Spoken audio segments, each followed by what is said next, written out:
Shri George Joseph, ഇപ്പോൾ Hindenburg report പല തവണയായി പുറത്തുവരുന്നു. നേരത്തെയും അദാനിക്കെതിരെ ഒരു റിപ്പോർട്ട് വന്നിരുന്നു. ഇപ്പോൾ ഈ റിപ്പോർട്ട് പ്രധാനമാകുന്നത് സെബി ചെയർപേഴ്സൺ കൂടി ഇതിൽ പ്രതിസ്ഥാനത്ത് വരുന്നു എന്നുള്ളത് കൊണ്ടാണ്. എന്താണ് ഈ ആരോപണം? എത്രത്തോളം ഗൗരവത്തിലുള്ളതാണ് ഈ ആരോപണം?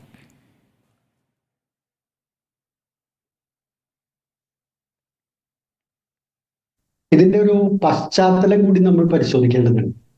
ഈ മാധവിപുരിക്ക് മുൻപ് വരെ അജയ് ത്യാഗിയായിരുന്നു നേരത്തെ സെബിയുടെ ചെയർമാൻ.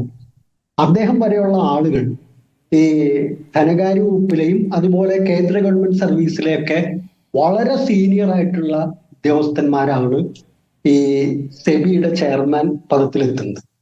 പക്ഷെ അജയ് ത്യാഗിക്ക് ശേഷം 2022 ഈ മാധവിപുരി ഈ സ്ഥാനത്തേക്ക് എത്തുകയാണ്. അപ്പോ മാധവിപുരിയുടെ ബാക്ക്ഗ്രൗണ്ട് എന്താ?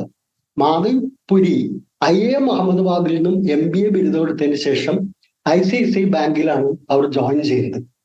അതിനുശേഷം അവർ നിരവധി സ്വകാര്യ കമ്പനികളിൽ മാർക്കറ്റിംഗ് രംഗത്തും സെയിൽസിലും ഒക്കെ ആയിട്ട്, അതുപോലെ ഫിനാൻഷ്യൽ ഇൻസ്ട്രുമെന്റ്സ് കൈകാര്യം ചെയ്യുന്ന നിരവധി കമ്പനികളിലും സിംഗപ്പൂർ ബേസ്ഡ് ആയിട്ടുള്ള കമ്പനികളിലും ഒക്കെ ഉന്നത തസ്തികകൾ വഹിച്ചു. അതായത് സ്വകാര്യ കമ്പനികളിൽ വർക്ക് ചെയ്തിട്ടാണ് അവർ ഈ സ്ഥാനത്തേക്ക് എത്തുന്നത്. ഏറ്റവും ഒടുവിൽ ഈ സെബിയുടെ ഓൾ ടൈം ഡയറക്ടറായിട്ടാണ് ഇതിനു മുമ്പ് അവർ വരുന്നത്. ആ സമയത്ത് അവര് ICICI സെക്യൂരിറ്റീസിന്റെ മാനേജിംഗ് ഡയറക്ടറും CEO-യുമായിരുന്നു. ഈ സ്ഥാനത്തു നിന്നെല്ലാം ആദ്യമായിട്ട് സ്വകാര്യ മേഖലയിൽ നിന്നും ഒരാൾ സെബിയെ നയിക്കാൻ എത്തിയാണ്. ഇതിന്റെ പ്രാധാന്യം സ്മൃതി മനസ്സിലാക്കേണ്ടത്, ഈ നമ്മുടെ ഒരു റെഗുലേറ്റിംഗ് ബോഡിയാണ്. റിസർവ് ബാങ്ക് ഓഫ് ഇന്ത്യ എന്ന് പറഞ്ഞാൽ ഇന്ത്യയുടെ പണവ്യവസ്ഥയുടെ നിയന്താക്കളാണ്. അവിടെ ഒരു സ്വകാര്യ കമ്പനിയിൽ നിന്ന് ഒരു ആള്, സ്വകാര്യ മേഖലയുടെ വക്താവായിട്ടുള്ള ഒരാൾ വരിക എന്ന് പറയുന്നത് അതിന്റെ സുതാര്യതയും അതിന്റെ നടത്തിപ്പിനെയും കുറിച്ചുള്ള സംശയങ്ങൾ സ്വാഭാവികമായും ഉയരും. ഈ മാധവിപുരിയുടെ കേസിൽ ഇവരുടെ അപ്പോയിന്റ്മെന്റ് മുതൽ തന്നെ അദാനിയുടെ ഇംഗിത പ്രകാരമായിരുന്നു, അദാനിയുടെ താല്പര്യം അനുസരിച്ചായിരുന്നു എന്നുള്ള ആക്ഷേപങ്ങൾ നിലനിൽക്കുന്നുണ്ട്.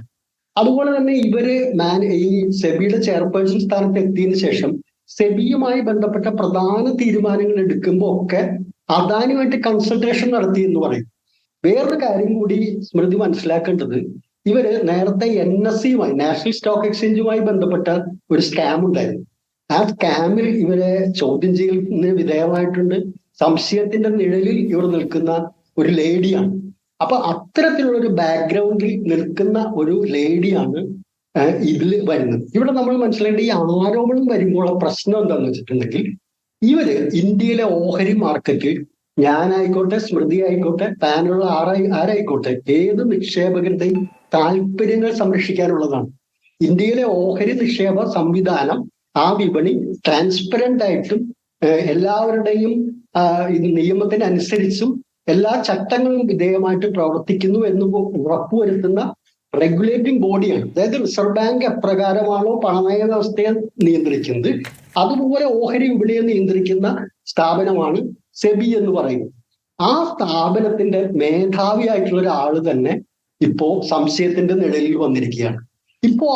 ഇപ്പോൾ ഒരു പ്രശ്നം എന്താ? നമ്മൾ സ്മൃതി ഒരു കാര്യം മനസ്സിലാക്കുക. ഇപ്പോ റിസർവ് ബാങ്ക് ഗവർണർ ഏതെങ്കിലും ഒരു കള്ളനോട്ടടി സംഘവുമായി ചേർന്ന് ഒരു ബിസിനസ് നടത്തുന്നു എന്നിരിക്കാം. പിന്നെ എങ്ങനെയാ റിസർവ് ബാങ്കിന്റെ ക്രെഡിബിലിറ്റി ഉണ്ടാവണേ? റിസർവ് ബാങ്കാണ് നോട്ട് അച്ചടിക്കുന്നത്. അതേ എന്റെ ചെയർമാൻ തന്നെ കള്ളനോട്ട് സംഘത്തിന്റെ ഒരു സ്ഥാപനത്തിൽ ഡയറക്ടർ അല്ലെങ്കിൽ അതിൽ ഇൻവെസ്റ്റ് ചെയ്യുന്നു എന്നിരിക്കാം. ഇതാണ് ഇവിടെ സംഭവിച്ചിരിക്കുന്നത്. അതെ, ഓഹരി വിപണിയിലെ കൃത്രിമം തടയാനുള്ള ഉത്തരവാദിത്തമാണ് സെബിക്കുള്ളത്. അപ്പോൾ സെബിയുടെ ചെയർപേഴ്സൺ തന്നെ ആരോപണ വിധേയയാകുമ്പോൾ അതിന്മേൽ അന്വേഷണം വേണ്ടേ എന്നുള്ളതാണ് പ്രധാനപ്പെട്ട ചോദ്യം.